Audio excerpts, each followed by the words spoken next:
Moving on, BC బిల్లుల పంచాయతీ ఎన్నికలపై మంత్రి పొన్నం ప్రభాకర్ కీలక వ్యాఖ్యలు చేశారు. రాష్ట్రంలో మద్దతిచ్చి కేంద్రంలో నాంచుతున్న బీజేపీ బీసీ బిల్లుకు బీజేపీ మోకాలడ్డుతోంది అంటున్నారు మంత్రి పొన్నం. బీసీ బిల్లులో ముస్లింలు అని ఎక్కడా లేదంటున్నారు.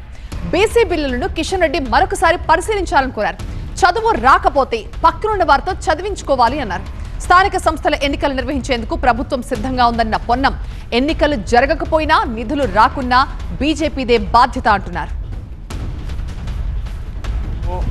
కోర్టు ఆదేశాలను గౌరవిస్తూ చట్టంలో చేసినటువంటి చట్టాలను ఆమోదించే విధంగా కేంద్రంకు పంపినారు. కాబట్టి ఇది రాష్ట్ర స్థాయి ఎన్నికలే. రాష్ట్ర స్థాయిలోనే రిజర్వేషన్లు అడుగుతున్నప్పటికీ ఈ యొక్క బిల్లును ఢిల్లీకి పంపిన సందర్భంగా అది ఆమోదించమని బీజేపీని అడుగుతూ ఉన్నాం.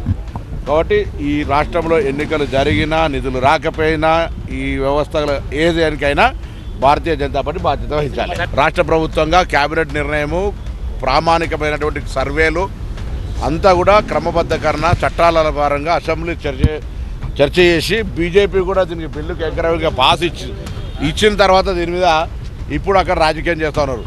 బిల్ నెంబర్ 3, బిల్ నెంబర్ 4 చూసి అందులో ఎక్కడైనా ముస్లింల పేరు మీద రిజర్వేషన్ ఉందా చూడాలని కిషన్ రెడ్డి గారిని, చదువురకపోతే ఇంకొకరితో చదివించుకోరన్న చూసి ఇటువంటి కుట్రలు మానుకోవాలి. బీసీలకు సంబంధించి ఆనాడు తెలంగాణ ఉద్యమ స్ఫూర్తితోటి జాయింట్ యాక్షన్ కమిటీగా ఏర్పడి భవిష్యత్తులో మీ సంగతి చెప్తారు. ఇప్పుడు మాత్రం మా ప్రభుత్వం అన్ని రకాల పారదర్శకంగా వ్యవహారం చేస్తూ ఉంది. భారతీయ జనతా పార్టీ మోకాలు అడ్డుతుంది.